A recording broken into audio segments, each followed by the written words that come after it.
Welcome to Learning English. This program is designed for English learners, so we speak a little slower and we use words and phrases especially written for people learning English. This is a true story that was reported in the papers a few years ago.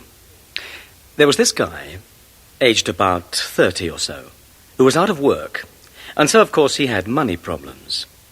Well, one evening he was going out to visit his old mother, and he had a bit of time to spare, so he thought he'd try crime as a way of solving his problems. So he wrote out this note saying, "I've got a gun in my bag, and I'll shoot it off unless you hand over the money." Then he went into 4 shops, one after the other. And you know, he didn't get a penny. In the first shop, that was a chemist's, there was a middle-aged woman serving, and she wouldn't accept the note because she thought it said something dirty. So he went next door to a grocer's, where he found an Asian assistant who couldn't speak English. Then he tried a Chinese takeaway food shop. But the manager couldn't read the note because he had eye trouble. In the end, of course, the guy got himself arrested. He was really upset and kept saying how stupid he was and how he wouldn't have fired the gun anyway. Speak up. You're listening to the Lesson of the Day on the Learning English podcast. Welcome to the part of the show where we help you do more. On the Lesson of the Day, we like to help you learn from even small amounts of the language you hear. Sometimes you can learn a lot from just a little. See if you can notice little expressions Anna uses. First, to show excitement, and then to show that she is worried. Hello! Today is a big day. My first children's show is on television. Woohoo! I'm excited and nervous. Hello, Anna. Hello, Ms. Weaver. Some people are going to watch your children's show. After they watch it, they'll tell me what they liked and what they didn't like. Oh dear. Oh dear is what we call an interjection. Those are words, sounds, or phrases we use to quickly show feelings. Oh dear shows that Anna is worried about whether people will like her new children's show. So I think Anna is worried about that too. But what interjection did Anna use to show her excitement? Hello! Today is a big day. My first children's show is on television. Woohoo! I'm excited. Woohoo is right. When we get good news or are excited about something, we sometimes use this interjection. It's not really a word, it's more just like a sound. It's an interjection. And what other interjection does Anna often say to show she is excited? Here's a hint. It begins with the ah sound. And it is also a real word in English. And the interjection is...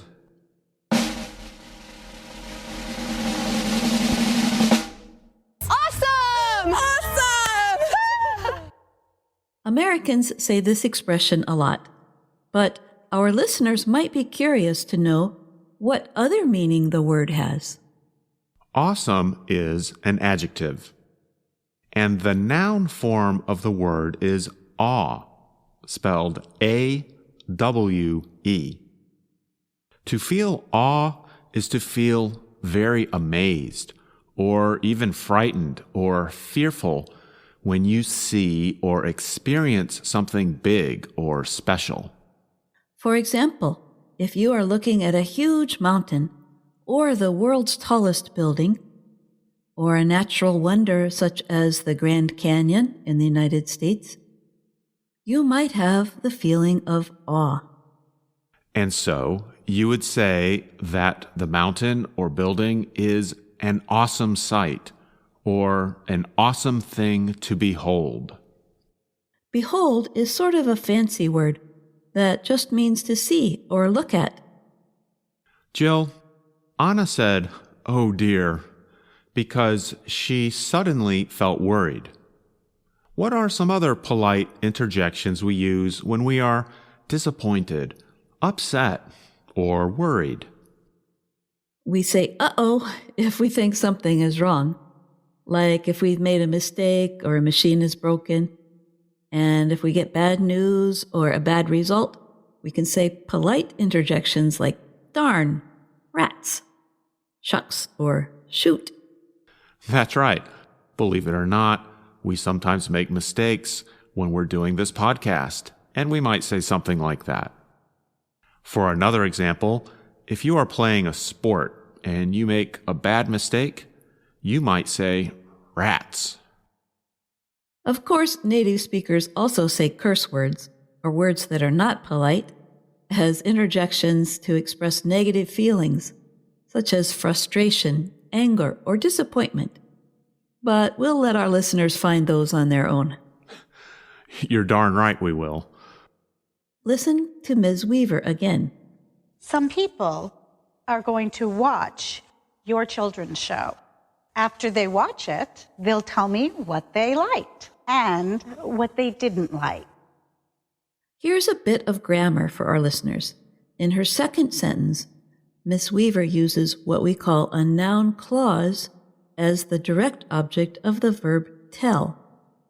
After they watch it, they'll tell me what they liked and what they didn't like. The noun clause is the words what they liked. A clause has a subject and a verb. The subject is the pronoun they, and the verb is liked. Together, the words what they liked act just like a noun because they are the object of the verb tell. They'll tell me what they like. One mistake people learning English make is they will say, what did they like in this situation? Because the word what makes it seem like a question. But it's not a question. It's just a noun object of the verb. That's right. Like if I say, tell me the answer, the word answer is the object. So the noun clause works the same way. I can say, tell me what you think. What you think is the object. But what about the pronoun me in the sentence, tell me what you think? That is called the indirect object. It's like saying, tell what you think to me. But in English, we usually put the pronoun before the direct object. We can hear more examples of the indirect object. Listen as Anna explains the special machine she will use in her children's show. Hello, I'm Anna. Welcome to the time-traveling treehouse. This is not a usual treehouse. It can time travel. That's why it's called the time-traveling treehouse. Anna, do not forget me. Of course not. This is my partner, Mindy. My name means massive information navigation device for you. That means we can travel to many places and learn many things. Kids from all over the world ask us questions. We find them answers. Woohoo! That is right, Anna. Mindy, what is our first question? Layla asks us this question. We hope you heard the interjection that the machine named Mindy used. And the examples with pronouns as indirect objects placed before the direct object were these. Kids from all over the world ask us questions. We find them answers. And Layla asks us this question. And now, here's a little poem that uses many indirect objects. You gave me your hand and opened your heart. You gave us a chance to make a new start. I'll tell you my hopes. I'll tell you my dreams. I'll give you my love and all that it means. Like rivers that run from hills to the sea, we'll flow day by day, together and free. I offer my words. I open my door. The day you walk in, I need nothing more. Oh, that's really sweet, Andrew. I hope your girlfriend likes it when you find her. I hope she does too. Thanks for listening to the lesson of the day on the Learning English podcast. Speak up.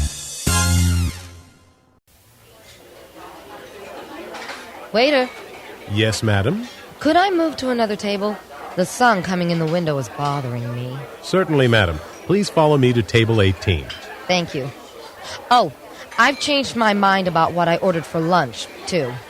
I want tomato soup instead of vegetable soup, and I want chocolate ice cream instead of pie for dessert. Very well, madam. Tomato soup and chocolate ice cream. And tell that man at the next table to put out that cigarette.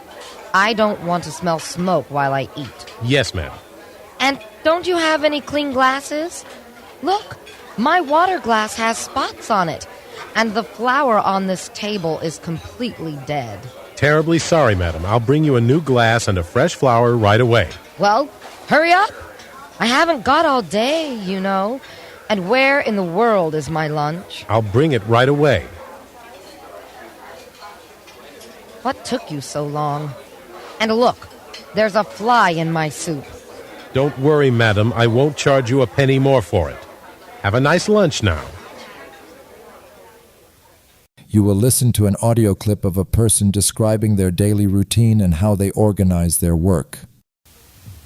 How do you organize your work? Well, I'm married, so to be alone in the mornings, the first thing is to get rid of my wife, who fortunately has a job. So she gets up in the morning, makes a cup of tea, rouses me. I come downstairs, wander around the kitchen, have my cup of tea, iron her clothes for her that she's put out for me on the first floor landing on top of the ironing board. So I do her ironing. By that stage she's in the bath, so I'm by that stage it's 8:30, 8:45. I'm only half an hour from being on my own. Come down and make sure she's got all her lunch in a bag.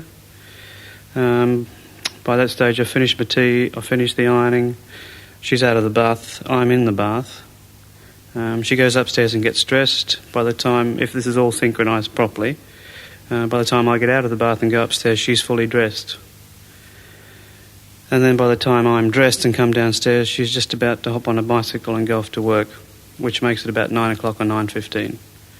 And then I'm on my own, and I fluffle around for half an hour, putting off sitting down, make myself another cup of tea, but I'm usually working by 10 o'clock. Then I'll work till 12 o'clock, 12:30, then reward myself with some lunch, have a cup of tea, waste another 10 minutes, start working about 1 o'clock again, and work till 2 o'clock, 2:30. Thereafter I become a house husband and get the house organised for the evening when my wife comes home at anywhere between 6 and 7 o'clock, and the house has got to be tidy or I get into trouble. And doing it all myself involves doing most of the housework, most of the ironing, all the washing, a good part of the cooking. Speak up. For thousands of years, dogs have lived side by side with humans. In many homes today, they are considered a member of the family. Some dogs dress well and dine on expensive organic dog food. We still refer to dogs with the old-fashioned expression, man's best friend, although many women love them too, because of the positive characteristics we associate with them: loyalty, protectiveness, and affection. However, long before dogs became our loyal companions, Their ancestors roamed the wilderness in packs, hunting prey. Genetic evidence suggests that dogs descended from the grey wolf, and that domestication occurred in at least 2 stages in different parts of the world, beginning in Asia over 30,000 years ago. So, how did the wolf evolve into the friendly dog? Experts disagree on how to answer this question. Certainly humans had a role in the process. Men and women have long bred dogs in a way that accentuates the desired traits of an ideal companion. Today there are around 360 recognized dog breeds, with many known and loved for their intelligence and gentle temperament. As well as offering companionship, support and protection, dogs also offer us well-being. Many studies have found that they benefit our psychological and physical health by reducing stress and anxiety. And the American Heart Association says that people with dogs are 65% less likely to die after a heart attack than those who don't, and have a 24% reduced risk of all-cause mortality. To learn more about the special relationship between dogs and humans, BOOTCAMP contacted Juliana Kaminsky, director of the Dog Cognition Centre. Located at the University of Portsmouth on the English South Coast, the centre is the UK's first facility dedicated exclusively to studying how dogs understand humans and the world around them. Kaminsky is also an associate professor in comparative psychology at the University of Portsmouth and the director of the Centre for Comparative and Evolutionary Psychology. We began by asking her why dogs are so interesting a subject to study. We study dogs because they're such an interesting model, and the reason for that is because they've been living with us for such a long time. Humans domesticated dogs roughly 30,000 years ago, and that is quite a long time, even though from an evolutionary perspective, maybe not so long, but they are the first domesticated species that we have created, so they're the first species we domesticated. We think that they might have adapted to the human environment in specific ways. That is why we are so interested in them and want to find out to what extent they might have adapted to humans in their cognition and in their psychology. And, Kaminsky explains, domestication occurred through a process of mutual adaptation between humans and dogs. We do think that they have been consciously or unconsciously selected to be very friendly, very cooperative, very nice. Not always, but most of the time. And I am very much interested in dog-human communication. And we think that we particularly have selected dogs to be very good in understanding and reading our communication. And I'm really interested in the extent to which that is really comparable to how we communicate. So we know that dogs understand us, but I want to find out to what extent is that really understanding, or are they just simply using certain cues, or do they really fully understand what we are trying to communicate? We then asked Kaminsky how dogs understand and communicate with us. We know that dogs are really good in using our verbal cues. We know that we can train them to follow quite a large number of commands, and that most dogs learn those quite quickly. So we know there are dogs out there that know hundreds and hundreds of objects by name. I myself have worked with dogs that knew more than 300 objects by name. There was a very famous dog in America, Chaser, who knew more than 1,000 objects by name. So we know that dogs are really good with verbal information that they're getting from us. But we think that their particular strength is in reading our non-verbal communication. So dogs seem to be really good in reading our gestures, and they seem to be better than any other species that we have worked with, including our closest living relatives, the chimpanzees, in reading our gestural communication. For example, a very simple gesture like pointing to something. which is something that we humans do all the time. And dogs are very, very good at picking up on these kinds of gestures and cues. So it's nonverbal and verbal in both of those domains. Dogs have really adapted to us in particular ways. These days, some people, including many celebrities, choose to adopt other less common animals as pets. They include piglets, skunks, raccoons or reptiles, such as lizards or snakes, or stick insects. There is even a thriving illicit trade in rare and sometimes dangerous wildlife. While we may not view certain animals as suitable pets, it is possible that they too would have evolved and become domesticated had enough people tried it in the past. We asked Kaminsky if a similar process to dogs or cats would have occurred if 30,000 years ago humans had chosen a different animal as a pet. Domestication is really a selection process by which we have changed not just the anatomy of the animal, but also the physiology. So domestication doesn't just mean I'm taking a wild animal and I'm sort of raising it in the house. And by that, I might have a tame individual or an individual that can be trained. That is still the wild animal.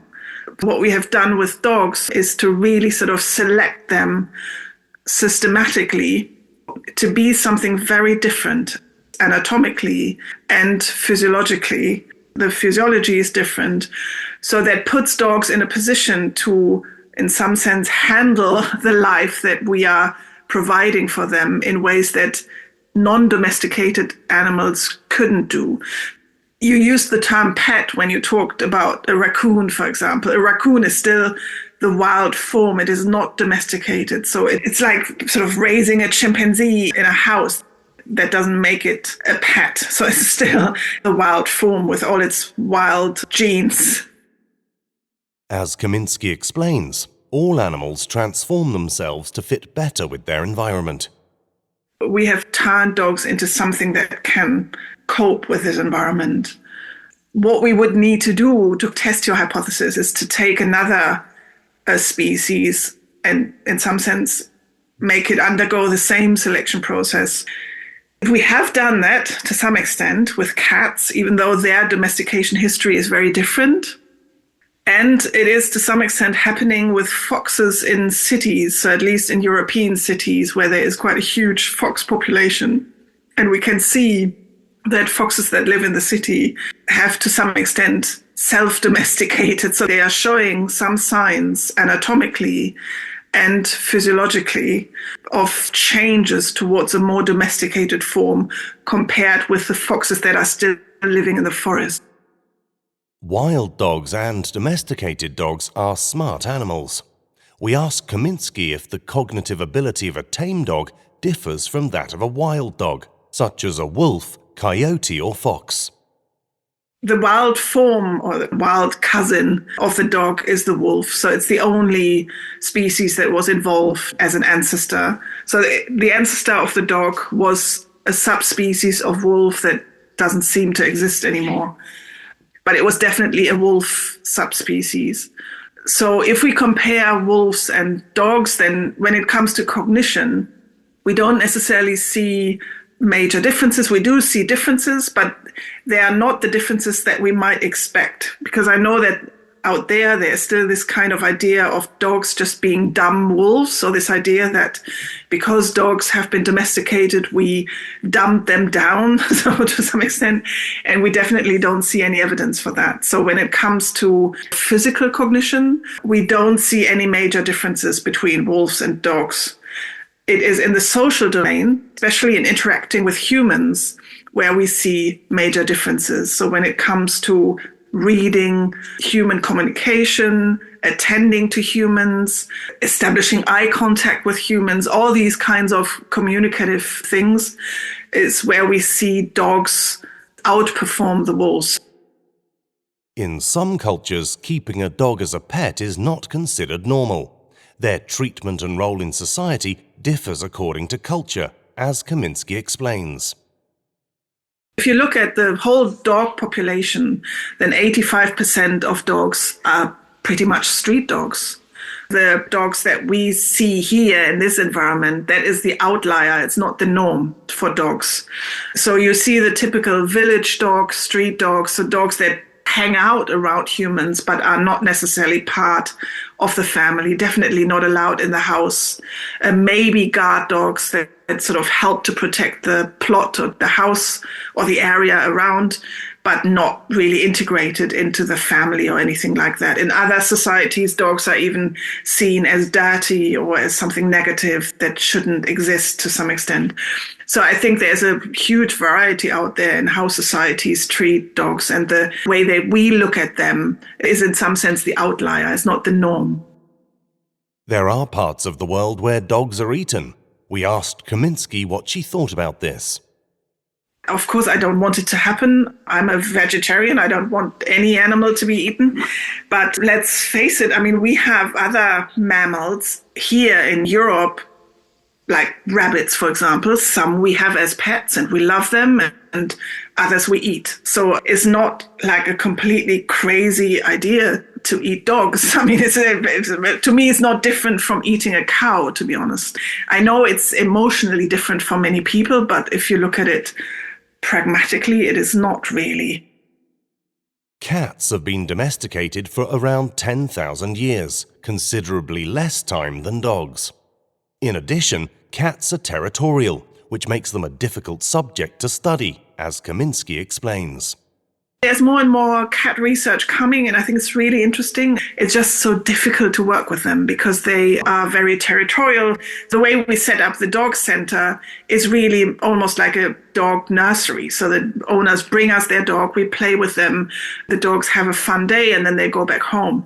For cats, you can't do that. They cannot leave their territory and suddenly enter a strange environment. So you would have to go to the people's homes, and that's logistically a bit of a nightmare. But we see a lot of similarities to dogs, even though cats communicate those in a more subtle way, and it's just not as obvious.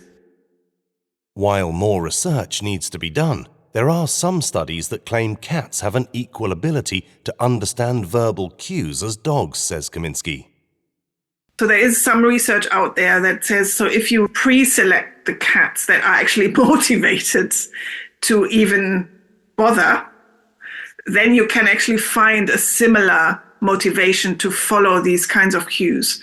But with dogs, the difference is you can basically pick any dog and they will have that motivation and that eagerness to interact. Whereas with a cat, it's just a smaller number of cats that can even be bothered, especially if it's with a stranger.